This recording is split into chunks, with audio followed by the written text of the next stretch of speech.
Advocate general ਅਨਮੋਲ ਰਤਨ ਸਿੱਧੂ ਤੇ ਹਮਲਾ ਹੋਇਆ। ਜੀ ਹਾਂ, ਸ਼ਤਾਬਦੀ ਟ੍ਰੇਨ ਇੱਥੇ ਪਹੁੰਚੀ ਹੈ ਤੇ ਉਹਨਾਂ ਤੇ ਹਮਲਾ ਹੋਇਆ। ਪਾਨੀਪਤ ਦੇ ਨੇੜੇ ਉਹਨਾਂ ਤੇ ਹਮਲਾ ਹੋਇਆ। ਇसी ਸ਼ਤਾਬਦੀ ਤੇ ਦੱਸਿਆ ਜਾ ਰਿਹਾ ਹੈ ਕਿ ਪੱਥਰ ਮਾਰ ਕੇ ਕੁਝ ਹਮਲਾਵਰ ਜਿਹੜੇ ਇੱਥੇ ਪਹੁੰਚੇ ਸੀ ਪਾਨੀਪਤ ਦੇ ਨੇੜੇ, ਉੱਥੇ ਇਹਨਾਂ ਤੇ ਹਮਲਾ ਜਿਹੜਾ ਦੱਸਿਆ ਜਾ ਰਿਹਾ। ਤਸਵੀਰਾਂ ਤੁਸੀਂ ਵੇਖ ਸਕਦੇ ਹੋ, ਇਹੀ ਸ਼ਤਾਬਦੀ ਹੈਗੀ ਜਿੱਥੇ ਅਨਮੋਲ ਰਤਨ ਸਿੱਧੂ ਜਿਹੜੇ ਪੰਜਾਬ ਦੇ ਐਡਵੋਕੇਟ ਜਨਰਲ ਨੇ ਉਹਨਾਂ ਤੇ ਹਮਲਾ ਹੋਇਆ। ਹਾਲਾਂਕਿ ਪੁਲਿਸ ਨੇ ਜਿਹੜੇ ਬਿਆਨ ਹੈ ਉਹ ਵੀ ਦਰਜ ਕਰ ਲਏ ਹੈ ਤੇ ਹੁਣ ਅਸੀਂ ਉਹਨਾਂ ਨਾਲ ਗੱਲਬਾਤ ਵੀ ਕਰਾਂਗੇ।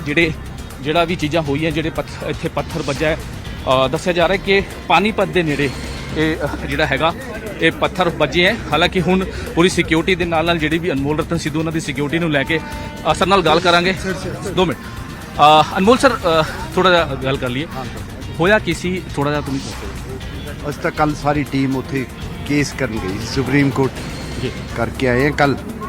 ਤਾਂ ਹੁਣ ਟ੍ਰੇਨ ਤੇ ਆ ਰਹੇ ਸੀ ਸਾਰੇ, ਮੈਂ ਕਿਹਾ ਚਲ ਟ੍ਰੇਨ ਤੇ ਚੱਲਦੇ ਆਰਾਮ ਨਾਲ। ਪਾਨੀਪਤ ਸੀ, ਪਤਾ ਨਹੀਂ ਪੈਲਟਿੰਗ ਹੈ ਕਿ ਨਹੀਂ, ਇਨਵੈਸਟੀਗੇਟਿੰਗ ਏਜੰਸੀਜ਼ ਨੇ ਕਰਨਾ ਹੈ। ਹੁਣ ਕੁਝ ਕਹਿ ਤਾਂ ਸਕਦੇ ਨਹੀਂ ਬਈ, ਦੇਖੋ ਮੈਨੂੰ ਤਾਂ ਪਤਾ ਨਹੀਂ।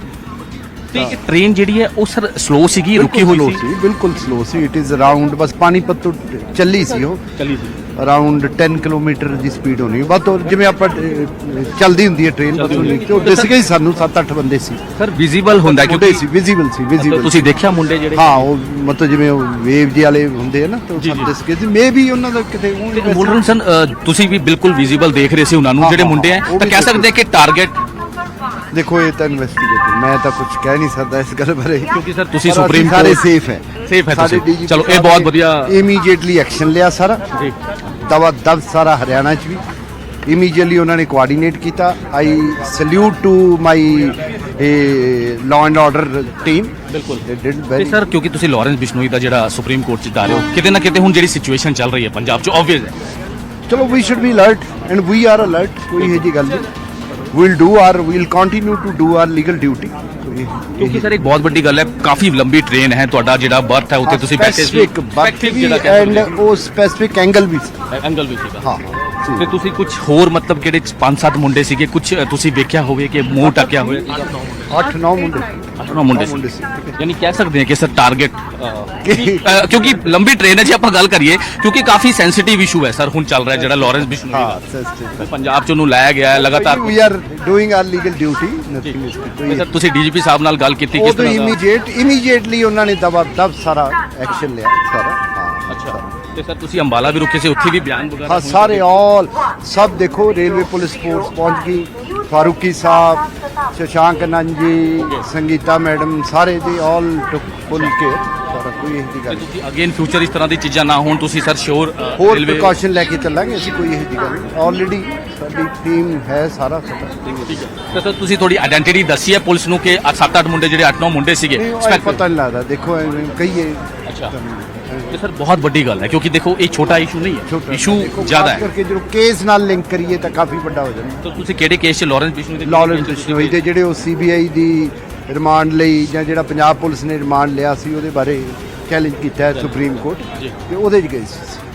ਠੀਕ ਹੈ, ਤਾਂ ਬਿਲਕੁਲ ਅਨਮੋਲ ਰਤਨ ਸਿੱਧੂ ਜਿਹੜੇ ਐਡਵੋਕੇਟ ਜਨਰਲ ਨੇ, ਤੇ ਉਹਨਾਂ ਨੇ ਜਿਹੜੀ ਜਾਣਕਾਰੀ ਦਿੱਤੀ ਹੈ ਕਿ 8 ਤੋਂ 9 ਮੁੰਡੇ ਸੀਗੇ ਤੇ ਜਿਨ੍ਹਾਂ ਨੇ ਸਪੈਸੀਫਿਕ, ਕਿਉਂਕਿ ਜੇ ਥੋੜੀ ਜਿਹੀ ਆਪਾਂ ਗੱਲ ਕਰੀਏ, ਕਿਉਂਕਿ ਥੋੜਾ ਜਿਹਾ ਆਪਾਂ ਦਿਖਾਈਏ ਇਸ ਸ਼ਤਾਬਦੀ ਦੇ ਬਾਰੇ। ਸ਼ਤਾਬਦੀ ਦੀ ਜਿਹੜੀ ਵੀ ਇਹ ਟ੍ਰੇਨ ਹੈ, ਇਹਦੇ ਕਾਫੀ ਜਿਹੜੇ ਸ਼ੀਸ਼ੇ ਨੇ ਇਹ ਪੂਰੇ ਟਰਾਂਸਪੇਰੈਂਟ ਹੁੰਦੇ ਆ ਜੇ ਆਪਾਂ ਗੱਲ ਕਰੀਏ। ਦੂਜਾ ਜਿਹੜਾ ਬਾਹਰ ਅੰਦਰ ਜਿਹੜਾ ਪਰਸਨ ਬੈਠਾ ਹੈ ਉਹ ਬਿਲਕੁਲ ਸਾਫ਼ ਦਿਖਦਾ ਹੈ। ਇਹ ਥੋੜਾ ਜਿਹਾ ਐਗਜ਼ਾਮਪਲ ਆਪਾਂ ਕਰਕੇ ਦੇਖ ਲਈਏ ਕਿ ਕੋਈ ਵੀ ਸੀਟ ਤੇ ਜੇ ਅਗਰ ਬੈਠੇਗਾ, ਇਹੀ ਹੈ ਸ਼ਤਾਬਦੀ, ਜੇ ਕੋਈ ਵੀ ਸੀਟ ਤੇ ਬੈਠੇਗਾ ਤਾਂ ਬਿਲਕੁਲ ਟਰਾਂਸਪੇਰੈਂਟ, ਯਾਨੀ ਬਾਹਰ ਦਾ ਜਿਹੜਾ ਪਰਸਨ ਹੈ ਉਹ ਬਿਲਕੁਲ ਅੰਦਰ ਦੇ ਜਿਹੜੇ ਪਰਸਨ ਨੂੰ ਬਿਲਕੁਲ ਦੇਖ ਸਕਦਾ, ਯਾਨੀ ਕਿ ਪੂਰਾ ਵਿਜ਼ੀਬਲ ਹੈ। ਤੇ ਜਿੱਦਾਂ ਸਰ ਨੇ ਦੱਸਿਆ ਕਿ 8 ਤੋਂ 9 ਮੁੰਡੇ ਸਪੈਸੀਫਿਕ, ਕਹਿ ਸਕਦੇ ਹਾਂ ਕਿ ਬਹੁਤ ਲੰਬੀ ਟ੍ਰੇਨ ਹੈ, ਬਹੁਤ ਵੱਡੀ ਟ੍ਰੇਨ ਹੈ ਸ਼ਤਾਬਦੀ, ਲੇਕਿਨ ਉਹਨਾਂ ਤੇ ਹੀ ਟਾਰਗੇਟ ਕਿਉਂ ਕੀਤਾ ਗਿਆ? ਸਵਾਲ ਤਾਂ ਇਹਦੇ ਵਿੱਚ ਕਈ ਨੇ, ਕਿਉਂਕਿ ਬਿਲਕੁਲ ਜਿਹੜੇ ਕੋਈ ਵੀ ਪਰਸਨ ਜੇ ਬੈਠਾ ਹੈ ਉਹ ਬਿਲਕੁਲ ਦਿਖ ਰਿਹਾ, ਯਾਨੀ ਕਿ ਉਹ ਬਾਹਰ ਵੀ ਦੇਖ ਸਕਦਾ ਹੈ, ਵਿਜ਼ੀਬਲ ਹੈ, ਅੰਦਰ ਜਿਹੜੇ ਬਾਹਰ ਖੜੇ ਨੇ ਉਹ ਅੰਦਰ ਦੇਖ ਸਕਦੇ ਕਿ ਕੌਣ ਅੰਦਰ ਬੈਠਾ ਹੈ।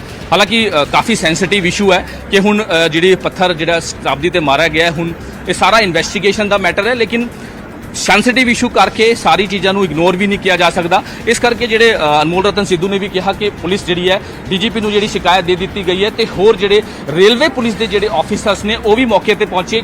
ਪਾਨੀਪਤ ਦੇ ਨਾਲ ਅੰਬਾਲਾ ਵੀ ਇਹਨਾਂ ਦੇ ਬਿਆਨ ਜਿਹੜੇ ਹੈਗੇ ਉਹ ਦਰਜ ਹੋਏ ਹੈ, ਤੇ ਹੁਣ ਇਨਵੈਸਟੀਗੇਸ਼ਨ 'ਚ ਨਿਕਲੂਗਾ ਕਿ ਆਖਿਰ ਉਹ ਟਾਰਗੇਟ ਸੀ ਅਨਮੋਲ ਰਤਨ ਸਿੱਧੂ ਜਾਂ ਫਿਰ ਅਚਾਨਕ ਇਹ ਜਿਹੜੀ ਚੀਜ਼ ਇਹ ਜਿਹੜੀ ਸਟੋਨ ਪੈਲਟਿੰਗ ਹੋਈ ਹੈ ਇਹ ਅਚਾਨਕ ਹੋਈ ਹੈ। ਇਹ ਵੀ ਹੁਣ ਇਨਵੈਸਟੀਗੇਸ਼ਨ ਦਾ ਜਿਹੜਾ ਹੈ ਉਹ ਮੈਟਰ ਹੈ।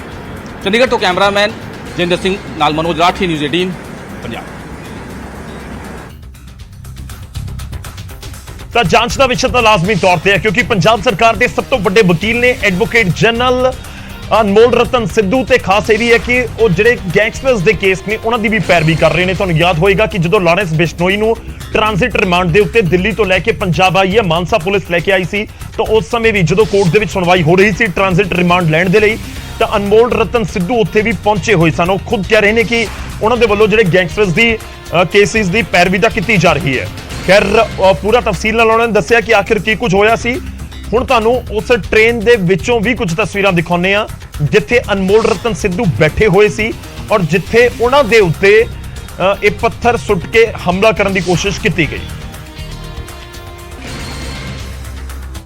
ਜਨਰਲ ਅਨਮੋਲ ਰਤਨ ਸਿੱਧੂ ਤੇ ਹਮਲਾ ਹੋਇਆ। ਜਿਹੜੀ ਹੁਣ ਤੱਕ ਦੀ ਜਾਣਕਾਰੀ ਮਿਲ ਰਹੀ ਹੈ ਇਹੀ ਸ਼ਤਾਬਦੀ ਤੇ ਪਾਨੀਪਤ ਦੇ ਨੇੜੇ ਜਿਹੜਾ ਹੈ ਉਹ ਹਮਲਾ ਹੋਇਆ। ਤਸਵੀਰਾਂ ਤੁਸੀਂ ਵੇਖ ਸਕਦੇ ਹੋ, ਐਕਸਕਲੂਸਿਵ ਤਸਵੀਰਾਂ। ਇੱਥੇ ਅਨਮੋਲ ਰਤਨ ਸਿੱਧੂ ਇਸੀ ਸੀਟ ਤੇ ਬੈਠੇ ਸੀ ਤੇ ਅਚਾਨਕ ਜਿਹੜੀ ਜਾਣਕਾਰੀ ਮਿਲ ਰਹੀ ਹੈ ਕਿ 8 ਤੋਂ 9 ਜਿਹੜੇ ਬਦਮਾਸ਼ ਇੱਥੇ ਪਹੁੰਚਦੇ ਆ ਤੇ ਅਚਾਨਕ ਜਿਹੜੀ ਪੱਥਰਾਵ ਜਿਹੜਾ ਹੈਗਾ ਉਹ ਕੀਤਾ ਹੈ। ਇੱਥੇ ਜਿਹੜਾ ਸਟਾਫ ਹੈ ਉਹ ਵੀ ਇਹ ਸਾਰਾ ਦੱਸ ਰਿਹਾ ਕਿ ਇੱਥੇ ਜਿਹੜਾ ਹੈ ਇਹ ਅਚਾਨਕ ਜਿਹੜੇ 8 ਤੋਂ 9 ਮੁੰਡਿਆਂ ਨੇ ਇੱਥੇ ਜਿਹੜਾ ਹੈਗਾ ਉਹਨਾਂ ਤੇ ਹਮਲਾ ਕੀਤਾ। ਤੁਹਾਨੂੰ ਦੱਸ ਦਈਏ ਥੋੜਾ ਜਿਹਾ ਕਿ ਅਨਮੋਲ ਰਤਨ ਸਿੱਧੂ ਇੱਥੇ ਬੈਠੇ ਹੋਏ ਸੀ। ਸ਼ਤਾਬਦੀ ਹੈਗੀ ਹੈ, ਦਿੱਲੀ ਤੋਂ ਆ ਰਹੇ ਸੀ। ਲਾਰੈਂਸ ਬਿਸ਼ਨੋਈ ਦਾ ਜਿਹੜਾ ਸੁਪਰੀਮ ਕੋਰਟ 'ਚ ਕੇਸ ਲੱਗਿਆ ਹੋਇਆ ਸੀਗਾ ਉਹਨੂੰ ਨਿਪਟਾ ਕੇ ਸਾਰਾ ਲੱਗੇ ਹੋਏ ਸੀ ਤੇ ਅਚਾਨਕ ਪਾਨੀਪਤ ਦੇ ਨੇੜੇ ਬਹੁਤ ਸਲੋ ਸੀਗੀ ਸ਼ਤਾਬਦੀ ਤੇ ਅਚਾਨਕ ਜਿਹੜੀ ਹੈ ਉਹ लगती है। स्टाफ ने भी दसिया ब्रदर हुआ क्या था? सर वो तो बाहर से हमला हुआ था सर। अच्छा, हाँ, बाहर से पत्थर लोग मारे थे वहाँ से। कितने लोग थे, कुछ आइडिया देखा होगा? 6-7 लोग थे सर। तो बिल्कुल जे आप गल करिए कि सारा स्टाफ भी इत्थे मौजूद है। काफी जिहड़ा अनमोल रतन सिद्धू ने भी दसिया कि पूरा जिहड़ा कोऑपरेट भी किया गया है ते अनमोल रतन सिद्धू ने जिहड़ी जानकारी दी है कि हुण पुलिस जिहड़ी है इन्वेस्टिगेशन करूगी ते लगातार असीं कोशिश कर रहे हैं कि इन्वेस्टिगेशन किस तरह की, क्योंकि अचानक जिहड़ी है वो पथराव होया। पथराव तो बाद ਜਿਹੜੇ ਮੁੰਡੇ ਸੀਗੇ ਉਹ ਉੱਥੋਂ ਫਰਾਰ ਹੋ ਜਾਂਦੇ ਨੇ। ਕੋਸ਼ਿਸ਼ ਕਰ ਰਹੇ ਹਾਂ ਕਿਉਂਕਿ ਹੁਣ ਟ੍ਰੇਨ ਜਿਹੜੀ ਉਹ ਜਾਣ ਵਾਲੀ ਹੈ। ਜਿਹੜੇ ਇਹਨਾਂ ਨੇ ਜਿਹੜੇ ਅੰਦਰ ਦੇ EMPLOYEES ਨੇ ਉਹਨਾਂ ਨੇ ਵੀ ਜਿਹੜੀ ਜਾਣਕਾਰੀ ਦਿੱਤੀ ਹੈ ਕਿ ਉਸੇ ਸੀਟ ਤੇ ਅਨਮੋਲ ਰਤਨ ਸਿੱਧੂ ਬੈਠੇ ਸੀ ਜਿੱਥੇ ਇਹ ਪਥਰਾਵ ਹੋਇਆ ਤੇ ਮੁੰਡੇ ਸੀਗੇ ਜਿੱਦਾਂ ਉਹਨਾਂ ਨੇ ਵੀ ਦੱਸਿਆ ਕਿ 8 ਤੋਂ 10 ਮੁੰਡੇ ਸੀਗੇ। ਇੰਨੀ ਲੰਬੀ ਟ੍ਰੇਨ ਉसी सीट ਤੇ ਆ ਕੇ ਪਥਰਾਵ ਕਿਉਂ ਹੋਇਆ, ਇਹ ਇੱਕ ਬਹੁਤ ਵੱਡਾ ਸਵਾਲ ਹੈ। ਇਨਵੈਸਟੀਗੇਸ਼ਨ ਦਾ ਵੀ ਪਾਰਟ ਹੈ। ਚੰਡੀਗੜ੍ਹ ਤੋਂ ਕੈਮਰਾਮੈਨ ਜਿੰਦਰ ਸਿੰਘ ਨਾਲ ਮਨੋਜ ਰਾਠੀ, ਨਿਊਜ਼ 18 ਪੰਜਾਬ। ਤਾਂ ਕੀ ਮਹਿਜ਼ ਇੱਕ ਇਤਫਾਕ ਹੈ ਕਿ ਟ੍ਰੇਨ ਦੇ ਉੱਤੇ ਪੱਥਰ ਜਾਂ ਕੋਈ ਚੀਜ਼ ਅਜਿਹੀ ਸੁੱਟੀ ਗਈ ਔਰ ਉਹ ਸਿੱਧਾ ਜਾ ਕੇ ਉਸ ਖਿੜਕੀ ਦੇ ਉੱਤੇ ਹੀ ਲੱਗੀ ਜਿੱਥੇ ਅਨਮੋਲ ਰਤਨ ਸਿੱਧੂ ਬੈਠੇ ਹੋਏ ਸਨ, ਜਾਂ ਫਿਰ ਸੋਚੀ ਸਮਝੀ ਸਾਜ਼ਿਸ਼ ਦੇ ਤਹਿਤ ਹੀ ਹਮਲਾ ਕੀਤਾ ਗਿਆ ਸੀ? ਪਰ ਸਵਾਲ ਇਹ ਵੀ ਹੈ ਕਿ ਜੇਕਰ ਸਾਹਮਣੇ ਤੋਂ ਵਿਜ਼ੀਬਲ ਸੀ, ਬਾਹਰੋਂ ਸਭ ਕੁਝ ਦਿਖ ਰਿਹਾ ਸੀ, ਤਾਂ ਕਿ ਸਿਰਫ ਪੱਥਰ ਹੀ ਸੁੱਟਿਆ ਗਿਆ ਜਾਂ ਫਿਰ ਕਿਸੇ ਹੋਰ ਚੀਜ਼ ਨਾਲ ਇਹ ਹਮਲਾ ਕੀਤਾ ਗਿਆ? ਜਾਂਚ ਦਾ ਵਿਸ਼ਾ ਜਾਂਚ ਜਾਰੀ ਹੈ।